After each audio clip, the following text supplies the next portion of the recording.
Pagi, selamat datang di bacaan hari ini, hari Senin, tanggal 18 April tahun 2022.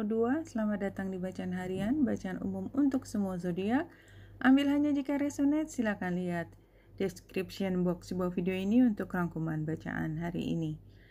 Sebelum kita mulai dengan bacaan pas hari ininya, saya ingin melihat yang lebih besar periodenya, terutama yang ke depan, ya.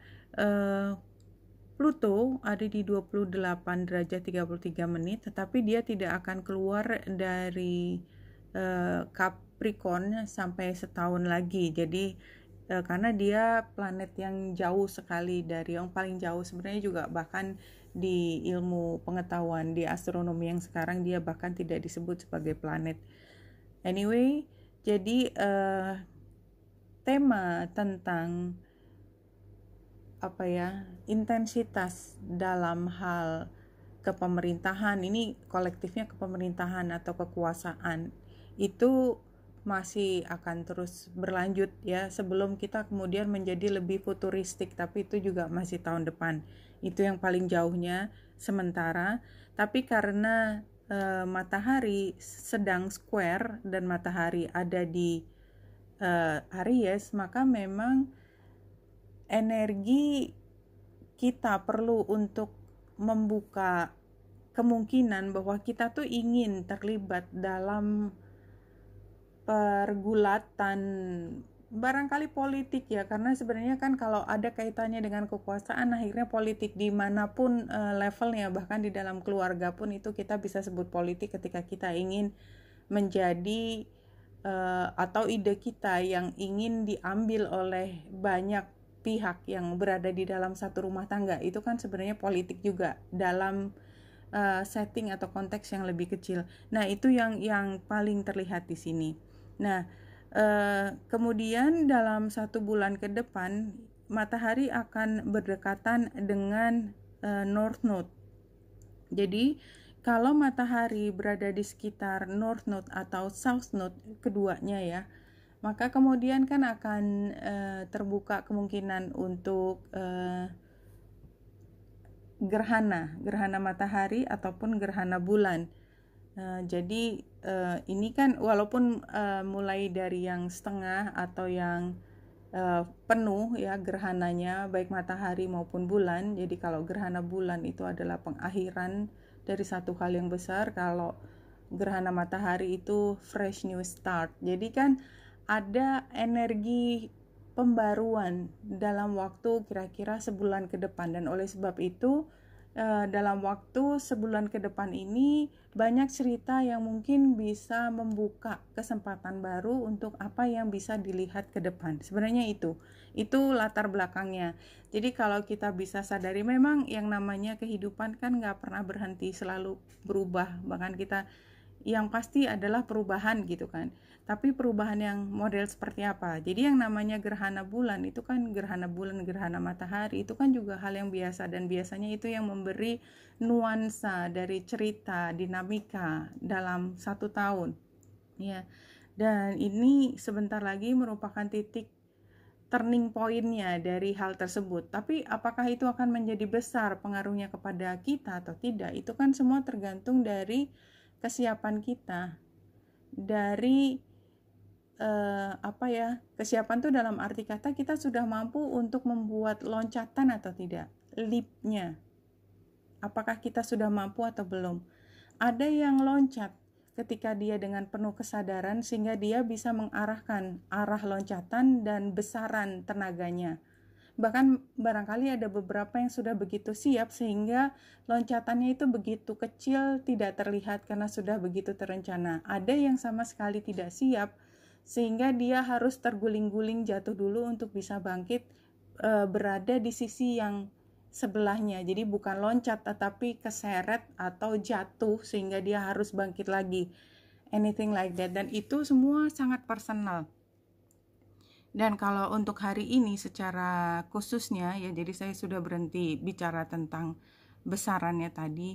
Hari ini kita lihat bulan ada di Scorpio. Energi Scorpio itu biasanya Dan mungkin teman-teman juga udah mulai niteni ya beberapa bacaan saya terkait dengan Scorpio yang sebelumnya itu banyak sekali informasi yang sifatnya rahasia, sesuatu yang sangat intens, karena yang mengatur Scorpio adalah Pluto dan Mars. Itu kan sesuatu yang masih menggodok gitu, ada di dalam. Jadi ada pressure cooker di mana kita tidak selalu sadar bahwa proses memasaknya itu berjalan, karena dia berada di area yang jauh, kayak di dapur yang belakang gitu ya, bukan dapur yang di depan gitu, sehingga kita terkejut ketika loh kok sudah mateng, kok ternyata gitu ya.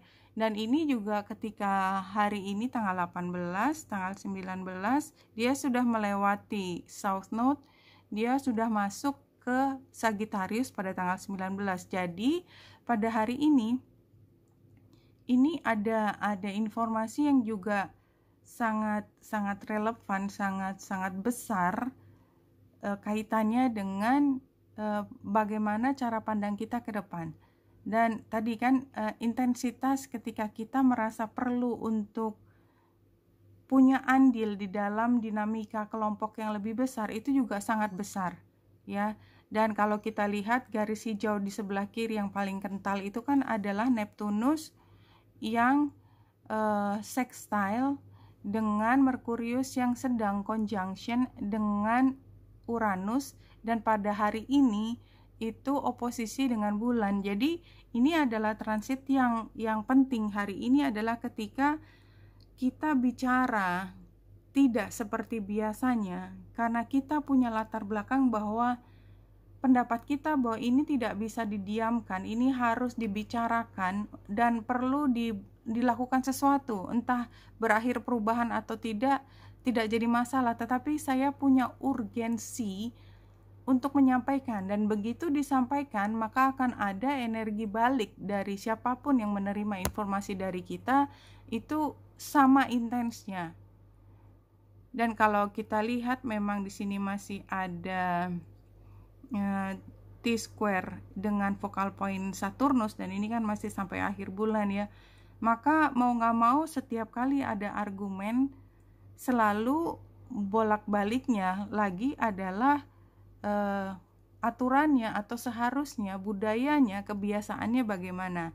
Dan kalau kita lihat di sini, kita lihat bulan ya, kapan sih persisnya dia ketemu dengan South Node, itu kan sekitar pukul 6 conjunction dengan South Node dan membentuk Iod yang kakinya itu adalah Ceres, serta ini 20 itu yang paling dekat adalah Aries ya, Aries. Jadi anyway, Aries sendiri, jadi kan ini adalah tentang kekayaan dalam rumah ya, apapun kenyamanan di rumah. Jadi seperti keputusan yang terbaik untuk kenyamanan semaksimal mungkin di rumah, di kantor, atau di tempat yang lebih luas. Nah, karena dia membentuk Yod dan di sini ada peran Aries serta Pallas Athena, maka di sini terasa banget persaingan sikut-sikutannya untuk merebut sebagian besar dari apa yang membuat nyaman, entah uang, entah mungkin kamar yang paling nyaman atau apapun ya. Dan di sini Yodnya arahnya ke bulan yang conjunction dengan South Node, ini jam 6 sore waktu Indonesia bagian barat. Jadi kira-kira sore hampir malam hari itu mungkin komunikasinya semakin meruncing. Namun yang perlu kita pakai sebagai rujukan karena bentuknya Yod adalah apa yang paling sesuai dengan perasaan kita tentang atau pengalaman kita, apa dampak dari peristiwa yang terjadi di masa lalu. Ambil itu sebagai pelajaran penting, karena sebenarnya ini adalah kesempatan kita mempraktekkan hikmah yang kita bisa ambil dari pelajaran masa lalu. Jadi artinya kalau kita tahu masa lalu membuat kita merasa terkekang dan kita tidak ingin terkekang lagi, maka kita harus mengatakan sesuatu supaya kita tidak kembali dalam situasi tersebut. Kalau sebaliknya kita masa lalu itu terlalu bebas, maka kita perlu mengekang diri, membatasi. Kalau dulu terlalu boros, maka sekarang perlu untuk membatasi pengeluaran kita, something like that. Oke, sorry sebentar. Kalau dari Lenormandnya 3 kartu, oke. Jadi ini kembali ya perubahan. Jadi anyway, kalau menurut saya ya, penggambaran dari 3 kartu ini adalah kita tuh udah belajar banyak dari masa lalu. Pelajaran yang paling penting untuk kita ambil adalah kita lebih memahami diri kita, posisi kita di dalam lingkungan kita. Karena itu yang sebenarnya paling berpengaruh pada kemampuan kita, kesiagaan kita untuk menyelesaikan masalah, baik masalahnya sendiri maupun masalahnya orang lain. Kesadaran tentang posisi kita di dalam masalah gitu loh. Jadi setiap masalah itu kan kita bisa membahas, kita bisa memahaminya berseliweran kanan kiri dari berbagai sudut pandang. Tapi yang lebih penting lagi, kita berada di tengah dari badai puting beliung, angin ributnya itu, supaya kita bisa melihat ke semua arah tanpa kita terguncang kakinya. Nah, yang kita lihat ketika kita mampu berada di titik tersebut adalah ini memang saatnya dimana ada hal yang sudah tidak bisa lagi diteruskan, udah nggak relevan lagi. Waktu sudah kayak teng, waktunya anak-anak selesai kelas, ya nggak bisa dipaksa untuk terus masuk lagi, karena bayangkan kalau misalnya waktunya udah selesai, kita masih perpanjang, itu kan kita bayar banyak sekali. Contohnya, anak-anak akan terlalu lelah. 2 dari waktu yang kita pakai dengan kondisi lelah, seberapa banyak pelajaran yang disampaikan itu bisa masuk, bisa dicerna anak-anak? Nggak ada juga, lebih kecil. Jadi semuanya serba hitungannya jadi salah. Gurunya yang mengajar, dia juga perlu mendapatkan lembur atau apapun, yang dimana itu juga berarti mengambil dari simpanan masa lalu, something like that. Jadi itu tadi adalah kiasan ya, kiasan bahwa kalau kita memaksakan hal yang harusnya sudah selesai tapi kita panjang-panjangin, maka sumber daya yang dipakai untuk memperpanjang tersebut itu akan jauh lebih besar dibandingkan kalau kita melakukannya di waktu yang seharusnya. Ya. Dan itulah yang sedang dibahas. Jadi ada yang mengatakan bahwa iya nggak apa-apa diperpanjang, yang penting ini diselesaikan dulu. Enggak, ini udah nggak mungkin lagi. Kita udah memperpanjang ini udah sampai ke 3 kali. Dan lihat 3 kali nggak berhasil juga, misalnya seperti itu. Jadi lebih baik, tanda petik ya, kalau saya ambil contohnya lagi, lebih baik anak-anak itu biar istirahat dulu. Besok kita ambil bagian dari pelajaran yang akan datang, itu kita kembali melihat ke pelajaran yang belum selesai anak-anak lihat. Misalnya seperti itu. Tapi ada strategi di situ, ada strategi yang sedang dibahas pada hari ini. Kalau dari sini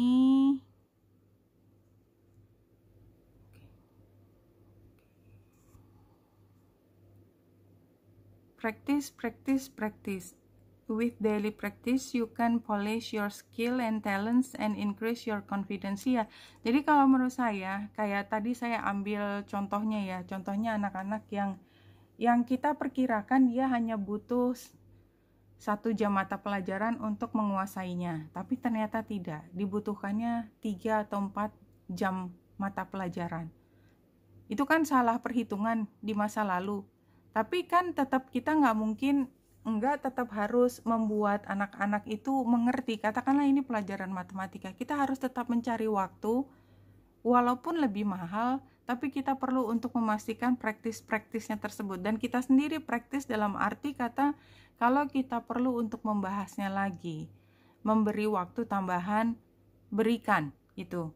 Nah, di sini kalau kita lihat sekilas ya, penggambarannya semua seperti jalan ya. Di paling kiri partnership, trust, wealth, dan yang paling kanan adalah restriction. Semuanya seperti gambar jalan, kayak pilihan gitu.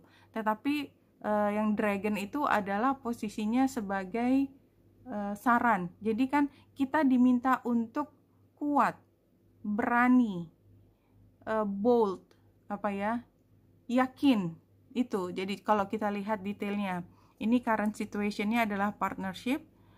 You're put in notice to seek connection in all things. Jadi bahwa semua hal yang kita lihat itu sebenarnya terkait satu dengan lain hal. Walaupun sepertinya ini kakak pengennya ini, adik pengennya ini, ayah pengennya ini, tapi sebenarnya yang diributin itu dari satu sumber daya, satu kekuatan yang ada di rumah. Ini expectation-nya trust. Jadi kayak kita punya masalah, kita nggak percaya bahwa orang lain itu punya perhatian yang sama besarnya dengan kita untuk kesejahteraan kita gitu ya. Jadi kayak mulai sikut-sikutan tadi ya, jadi pengaruh Aries, Pallas Athena yang conjunction dengan matahari kira-kira ini, posisi di ekspektasi. Ya kita kayak sedang berebut, memang sedang berebut. Ini hidden influences adalah wealth, itu kekayaan, dan memang dengan pengaruh dari Ceres tadi saya sudah cerita di chart astrologi, memang di sini ada sumber daya, harta, uang, kesempatan, waktu, apapun yang bernilai itu yang sedang menjadi perebutan. Dan advice-nya adalah power strength. Jadi kayaknya menurut saya ini adalah saatnya untuk kita stand up. Kalau kita butuh bagian dari apapun yang kita perebutkan, maka kita harus perjuangkan. Jangan dilepas. Dan hasilnya adalah restriction, possible outcome, sehingga kalau ini perebutannya makin meruncing, maka mau tidak mau kan semua dibekukan dulu. Karena apa? Karena siapapun pengambil keputusan terakhir itu perlu memastikan untuk semua mendapatkan yang sesuai haknya, something like that. Oke, 4 kartu di sini.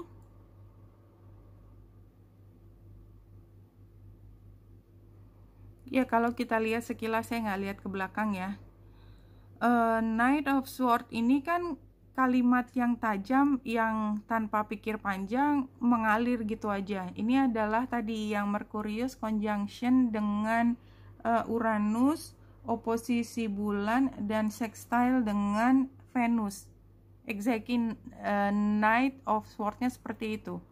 Kita jadi Judas ya, kira-kira kita jadi Judas karena kita mempertahankan apa yang kita pikir itu adalah hak kita, yang pada saat ini seperti ada perebutan. Ya, yang biasanya bisa dipakai bersama sekarang kayaknya berkonflik. Tantangannya adalah semua orang juga punya hak yang sama, Ten of Pentacles. Semua orang juga punya suara di situ, mereka juga sama dengan kita, jadi judes-judesan gitu ya. Queen of Wands sebagai saran. Queen of Wands itu dia spontan. Kalau ngomong spontan, tapi dia bukan swordnya, dia wands. Artinya dia spontan bicara sesuai dengan kata hatinya, dan somehow dia magical gitu ya, ada kucing hitamnya di depan itu, dan dia punya matahari. Jadi niatnya dia adalah niat yang sangat baik. Ini kan saran ya, jadi sarannya adalah kita bicaranya dengan niatan sepenuhnya, tanpa rasa curiga. Jadi kamu butuhnya kapan? Oh kalau gitu gini aja caranya, nanti aku jam segini sampai jam segini, kamu jam segitu gitu. Jadi ngomongnya tuh kan kayak datar aja, biasa aja, dan memang niatnya bersemangat gitu ya. Artinya memang ingin membantu, ingin memastikan semua orang mendapatkan haknya, sehingga tidak terjadi tower moment, sehingga tidak terjadi hal buruk ketika terjadi perebutan. Karena perebutan itu biasa. Jadi yang menentukan adalah manajemen waktu, manajemen sumber daya, pembagian yang jelas, kayak gitu. Itu Queen of Wands-nya, pembagian yang jelas. Jangan ada yang tidak mengetahui apa yang tengah berlangsung, sementara mereka punya hak atau punya andil di dalam apa yang diperebutkan. Jadi semua jadi shareholder-nya itu harus mendapatkan informasi yang sama supaya bisa mengambil keputusan. Oke, saya baru melihat sekarang. You are in control. Don't give your power away. You're far more powerful and wise than you imagine. Jadi ini saya jadi ingat tadi ini adalah penggambaran dari sarannya the dragon. You are more powerful. Dan barangkali memang justru dengan kita mempertahankan apa yang menjadi haknya kita bisa melihat hak kita sampai sejauh mana sehingga kita juga mampu memberikan kesempatan pada orang lain yang juga ingin mendapatkan haknya. Dan ketika kita bicara itu, kita bisa mengambil kepemimpinan di dalam diskusinya. Dan diskusi hari ini adalah hal yang penting ya. Bulan oposisi dengan Merkurius. Artinya diskusinya tidak mudah tapi harus didiskusikan dan informasi baru mungkin terjadi terpengaruh dari Uranusnya dan dari Scorpio-nya. Pastikan bahwa semua itu ada kaitannya dengan Venus. Venus adalah yang berharga, sehingga tidak ada satu pihak pun yang merasa dirugikan. Oke, and you are very powerful. Tidak hanya powerful untuk menjaga kepentingan diri, tetapi juga powerful untuk memastikan semuanya menjadi adil, semuanya mendapatkan haknya. Oke, Wanita Indrasari sini semoga membantu. Salam hati dan cahaya.